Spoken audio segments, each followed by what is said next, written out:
Bapak, Ibu, saudara-saudaraku terkasih, ketika saya masih frater,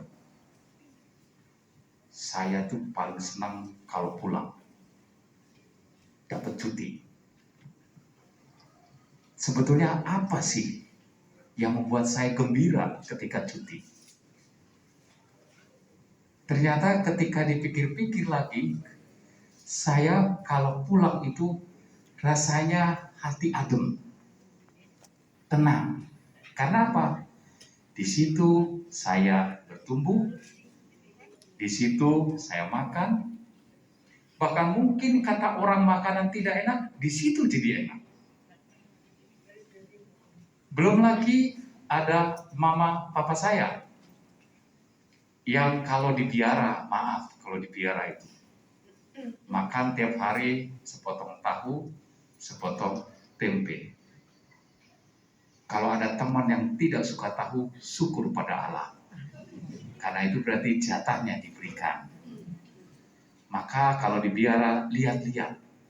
Siapa tidak suka tahu, siapa tidak suka tempe, siapa yang tidak suka makanan ini dan itu. Kalau keluar makanan itu, duduknya dekat dia. Supaya apa? Dapat jatah lebih. Demikian teman-teman yang lain juga. Tapi ketika di rumah, suasananya lain. Karena apa? Belum apa-apa, mama saya mengatakan, kamu mau makan apa?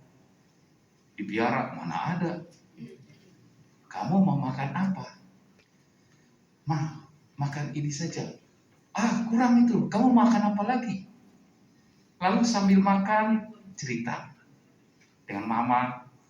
Lalu bapak juga kadang nimbrung. Bahkan ketika saya pulang sekali waktu, bapak saya lihat tidak ada. Kemana bapak saya ini? Terus saya tanya, Mah, bapak di mana? Itu di kamar. Oh, bapak dia di kamar. Ngapain jam segini ke kamar? Ya doain kamu supaya kamu jadi. Gitu. Jadi rupanya bapak saya setiap hari berdoa rosario untuk saya. Maka saya merasakan sungguh di rumah itu adalah tempat yang menyenangkan. Karena disitulah saya lahir, disitulah saya besar, dan disitu merasa atmosfer saya. Maka ketika saya balik lagi ke biara, selalu ada kerinduan untuk pulang ke rumah. Pulang kampung kalau istilahnya.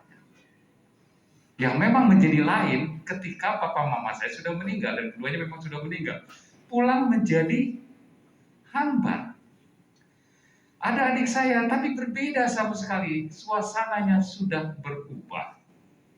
Dibandingkan waktu masih ada mama papa saya. Itu artinya ketika ada mama papa saya tahu mau kemana saya pulang, saya tahu suasana apa, maka saya merindukannya. Nah, saudara-saudaraku yang terkasih, perjalanan manusia juga sebetulnya perjalanan menuju kerinduan ke rumah itu. Perjalanan manusia sebetulnya adalah mau mencari kenyamanan, kenikmatan, kegembiraan, sukacita itu. Di mana itu? Ke tempat asal kita. Di mana asal kita? Surga. Karena kita tahu dari kitab suci, sejak awal mula kita diciptakan untuk bahagia. Tapi bahagianya bukan dengan yang lain. Berbahagia kita adalah ada bersama Sang Pencipta sendiri. Itu sudah ditanam dalam diri kita. Itu sebabnya kita selalu berupaya meskipun jatuh untuk selalu berbuat baik.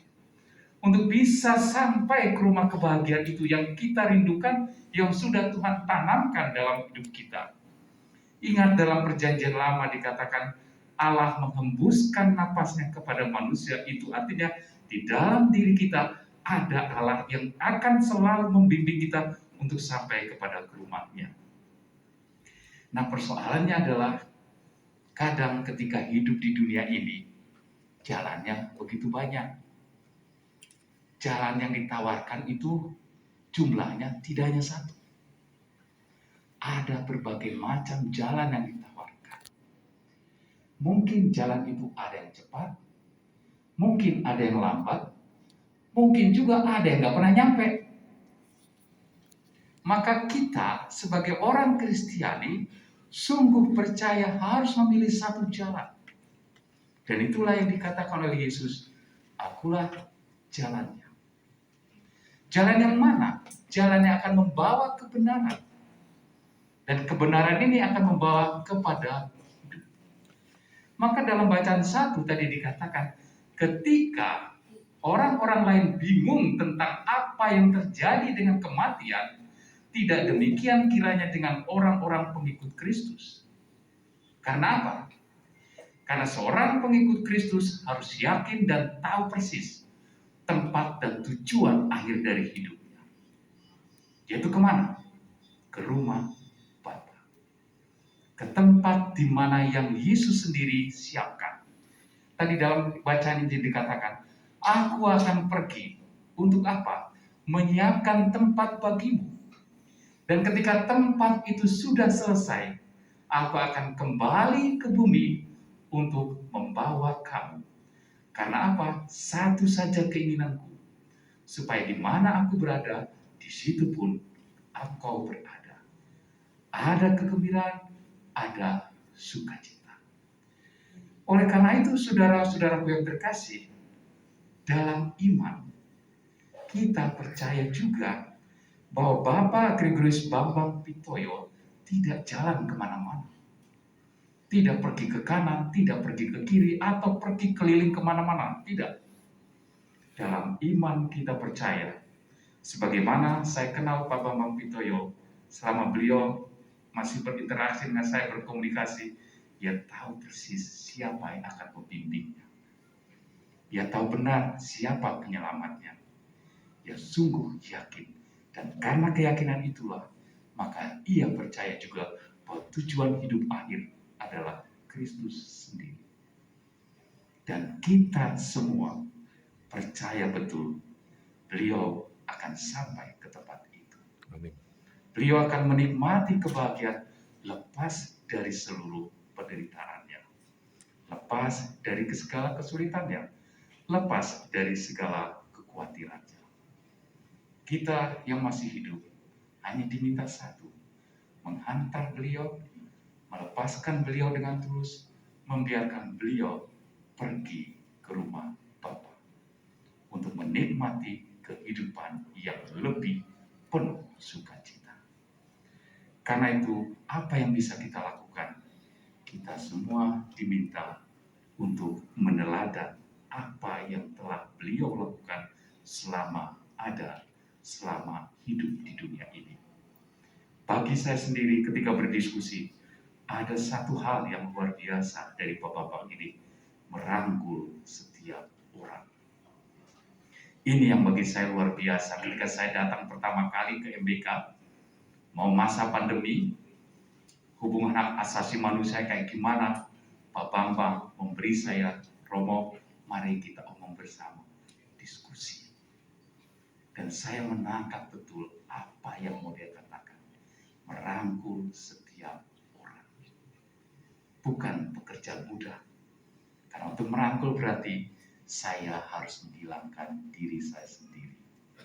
Karena tanpa menghilangkan diri saya sendiri, atau hanya saya yang benar, rangkulan tidak akan pernah terjadi. Yang ada adalah pemaksaan.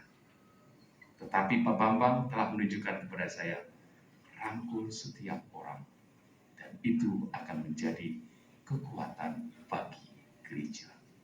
Dan itu betul-betul nampak ketika Pak Bambang ini menjadi bagian dari hak hubungan antar agama. Hampir semua orang, agama apa, kenal dengan beliau. Beliau telah membuka tangannya untuk merangkul setiap orang. Inilah yang harus kita teruskan. Merangkul siapa saja untuk merasakan kehangatan, merasakan sukacita dari batin yang paling dalam. Semoga apa yang telah dibuat oleh Bapak Bambang sungguh bisa kita teladani dan juga akhirnya menjadi bekal kita semua ketika tiba saatnya bagi kita untuk menghadap Sang Pencipta. Amin.